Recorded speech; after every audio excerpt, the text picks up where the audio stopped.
हळद रुसली कुंकू हसले या मालिकेच्या पुढील काही येणाऱ्या भागांचे अपडेट जाणून घेऊया आपल्या आजच्या या व्हिडिओमध्ये. चला तर मग मित्रांनो, अजिबात वेळ वाया न घालवता सुरुवात करूया आपल्या आजच्या या व्हिडिओला. तर आजच्या भागात आपण आता पाहतोय की दुष्यंत हा कृष्णाला घेऊन सगळ्यांच्या समोरून मोठ्या बिमाखात आत गेलेला असतो आणि आतमध्ये गेल्यावर दुष्यंत हा कृष्णाला म्हणत असतो, कृष्णा तू. तर कृष्णा दुष्यंतचं काही ऐकून न घेता म्हणत असते, दुष्यंत सरकार, माझ्याकडनं जी चूक झाली होती ती म्या निस्तरली, पण म्या खोटं नाही बोलत आहे, म्या खरं बोलायलो आहे. ही कापडं इकडं कशी काय आली, कुणी ठेवली, मला नाही ठाव. त्यावर मग दुष्यंतच्या लक्षात येतं की कदाचित खरोखर कृष्णा खरं बोलते. कृष्णा म्हणत असते, अहो मला काय गरज आहे हे असली कापडं घालायची, अहो म्या कधी ही कापडं पाहिली बी नव्हती, तुम्ही खोलीत ठेवली म्हणून घातली. मग दुष्यंत विचारतो, तुला कोणावर डाऊट आहे का, कोणी हे केलं असेल असं तुला वाटतं आहे का. त्यावर आता कृष्णा मनातल्या मनात म्हणत असते, मला पक्क ठावा आहे दुष्यंत सरकार, हे समद कुणी केलं आहे ते. पण आता म्या तुम्हासनी नाही सांगू शकत हे समद कुणी केलं आहे, कारण जरी म्या तुम्हासनी समद सांगितलं नवं तरी बी तुम्हासनी माझ्यावर विश्वास पटायचा नाही.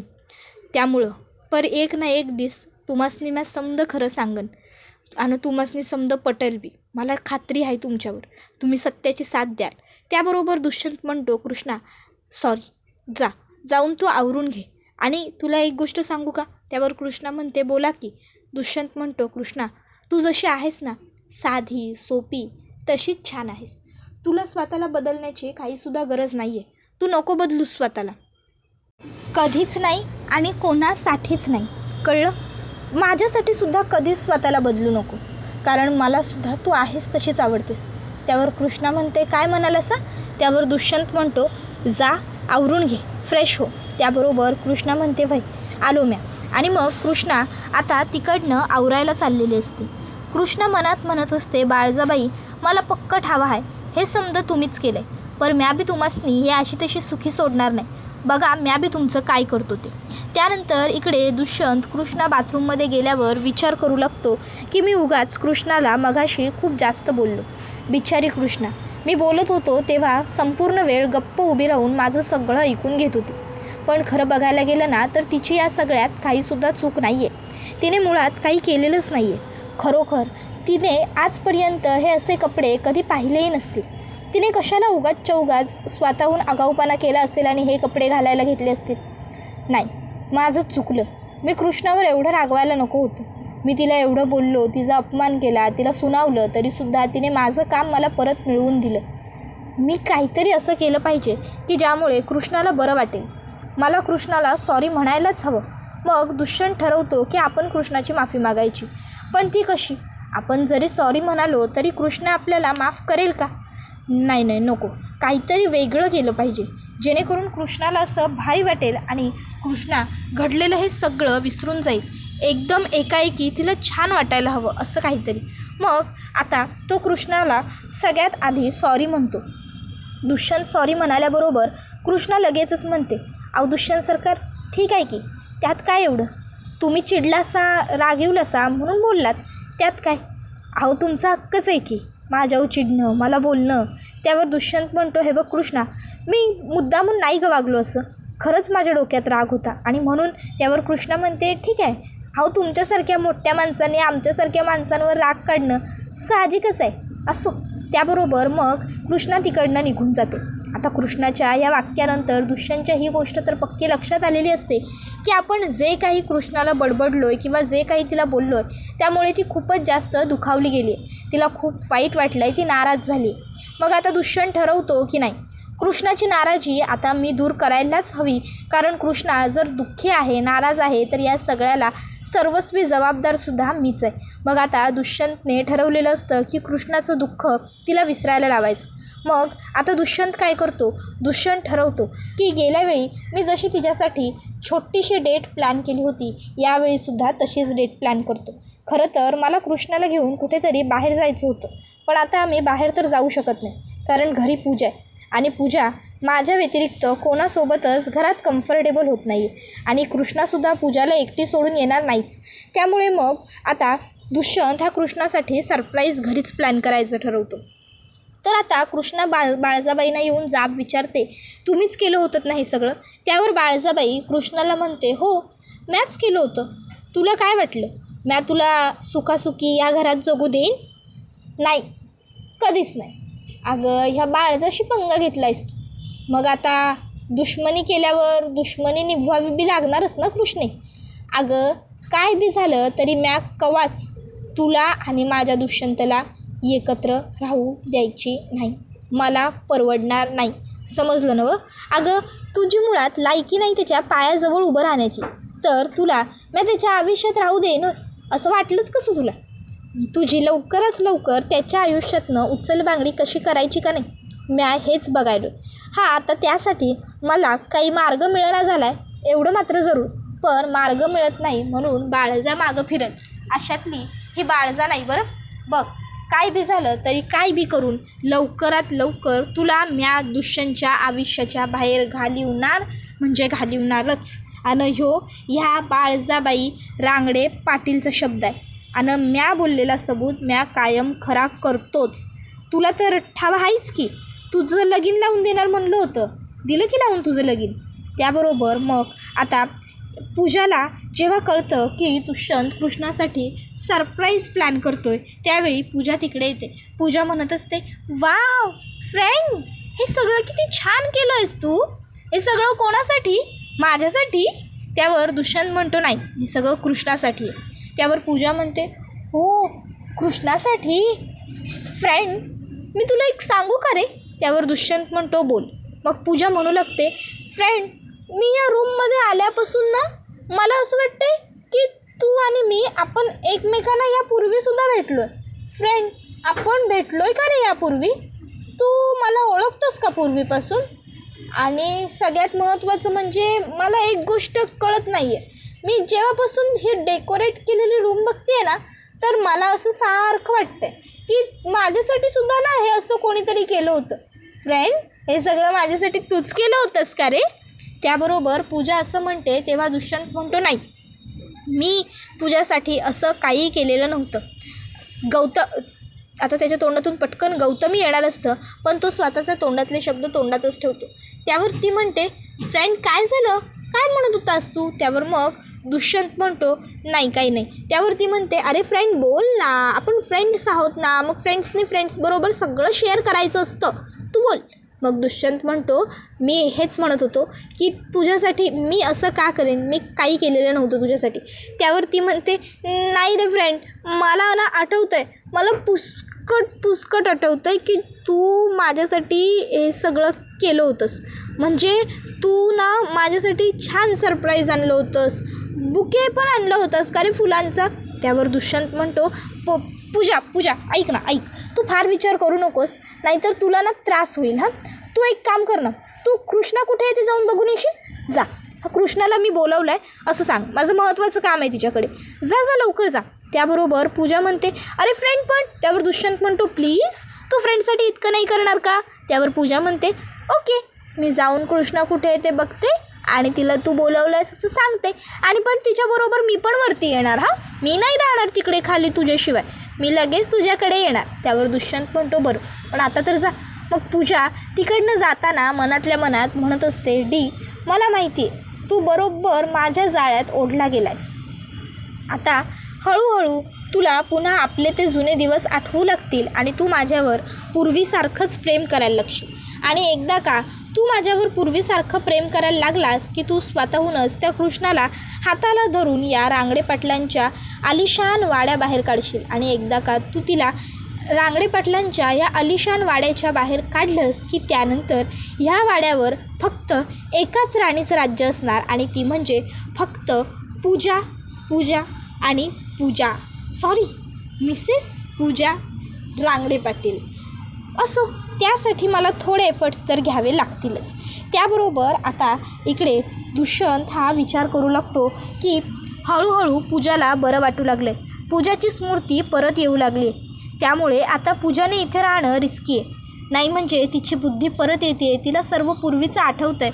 हे सगळं खरोखर खूप चांगलं आहे. उलट हे सगळं तिच्या बाबतीत घडतं आहे हे बघून मला खूप बरंही वाटते. पण पूजाला काहीही झालं तरी माझा आणि तिचा भूतकाळ आठवता कामा नये. कारण जर तिला पुन्हा तो भूतकाळ आठवला तर ती पुन्हा माझ्याजवळ हट्ट करेल की माझ्याशी लग्न कर. पण जर तिला तो भूतकाळ आठवलाच नाही तर ती तिच्या आयुष्याची एक नवीन सुरुवात करू शकेल. तिच्या आयुष्याला एक नवीन वळण, एक नवीन दिशा मिळेल. जर मला हे घडवायचं असेल तर मला काहीही करून पूजाला तिच्या घरी पाठवायला हवं. पूजाने इथे माझ्या घरात राहणं म्हणजे माझ्यासाठी रिस्क आहे, कारण पूजा जितकी माझ्यासोबत माझ्याजवळ राहील तितकं हळूहळू पूजाला सगळं आठवत जाईल आणि पूजाला काहीच आठवता कामा नये. मग दुष्यंत आता ठरवतो की आपण कृष्णाबरोबर बोलायचं आणि कृष्णाला सांगायचं की आता आपण पूजाला घरी पाठवून देऊया, कारण का आता म्हणजे तिने इथे राहणं हे तिच्यासाठी चांगलं नाही आहे फारसं, कारण आता हळूहळू ती बरी होती. मग ती जितकी तुझ्या आईबरोबर राहील किंवा भक्तीबरोबर राहील तितकं लवकर तिला आणखीन जास्त बरं वाटेल.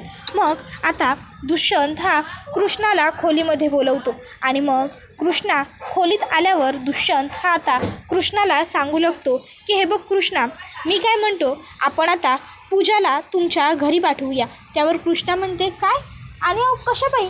त्यावर दुष्यंत म्हणतो हे बघ कृष्णा, अगं आता पूजाला बरं वाटू लागलं आहे म्हणून मी म्हणतो हे सगळं.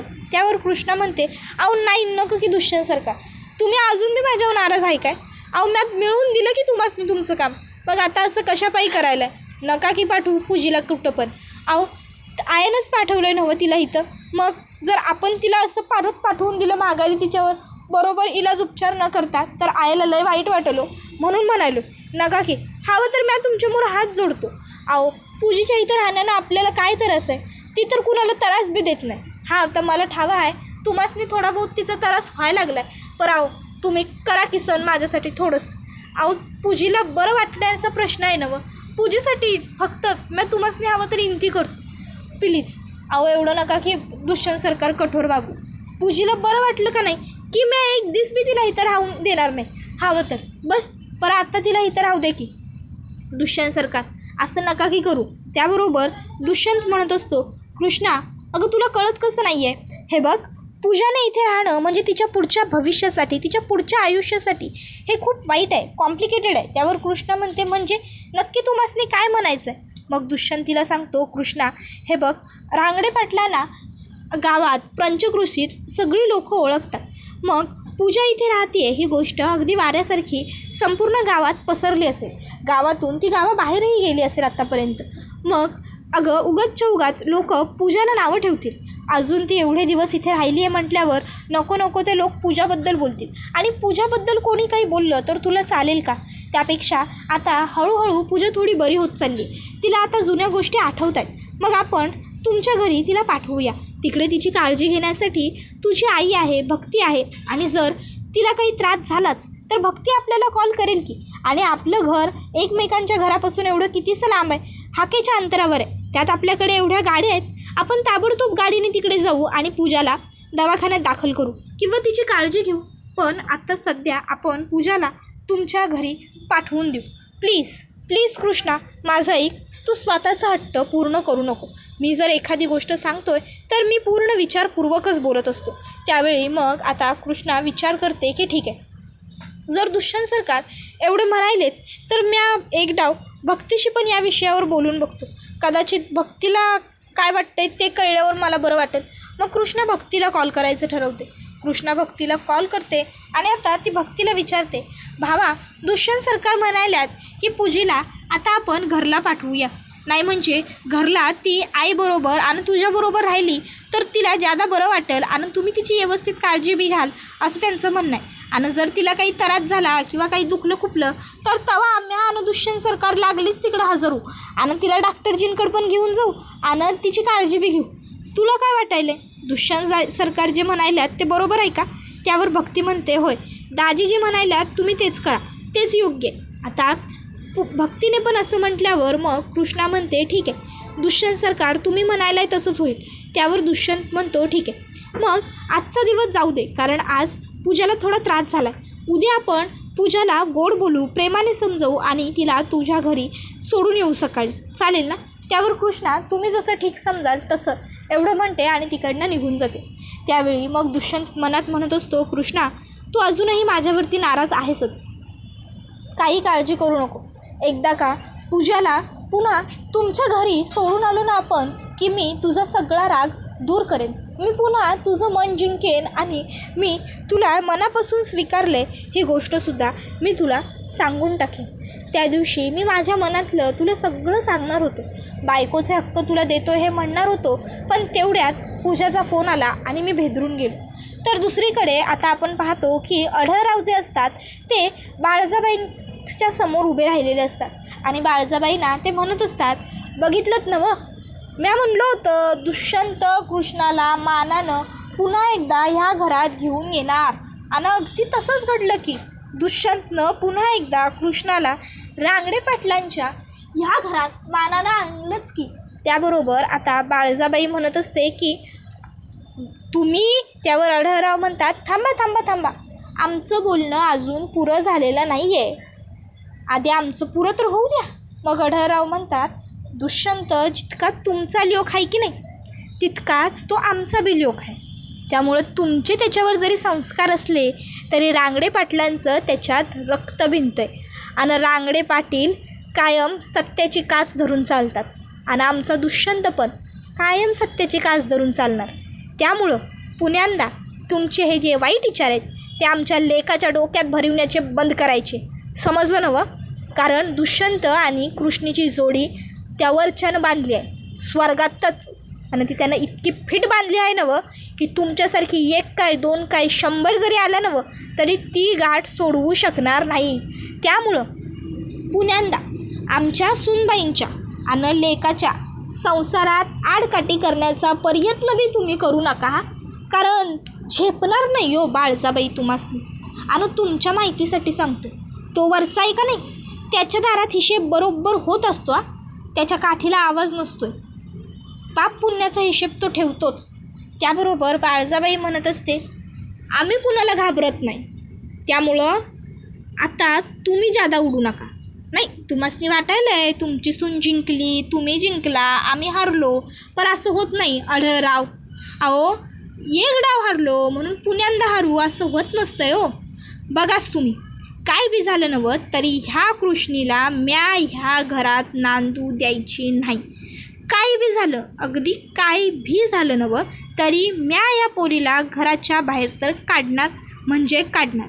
ही काळ्या दगडावरची पांढरी रेघ आहे असं समजा. कारण बाळजाबाईनं बोललेलं शब्द आज पावतर तिनं खोटं केलेलं नाही. बाळजा बोलली म्हणजे बोलली, ध्यानात ठेवायचं. एवढं बोलून बाळजाबाई तिकडनं निघून जातात आणि हा व्हिडिओ इथेच संपतो. व्हिडिओ आवडला असेल तर व्हिडिओला लाईक करा, चॅनलवर नवीन असाल तर चॅनलला सबस्क्राईब करा आणि बेल आयकॉन आठवणीने प्रेस करा, जेणेकरून तुम्हाला पुढच्या प्रत्येक व्हिडिओचं नोटिफिकेशन मिळत जाईल आणि सर्व व्हिडिओंचा आनंद हा अगदी उत्तम पद्धतीने घेता येईल. चला तर मग मित्रांनो, आजच्या पुरतं इथेच थांबूया. पुढचा व्हिडिओ येईपर्यंत टाटा, बाय बाय, धन्यवाद, take care all of you. हळद रुसली कुंकू हसले मालिका तुम्हाला कशी वाटते हे आम्हाला कमेंटमध्ये नक्कीच सांगा. धन्यवाद.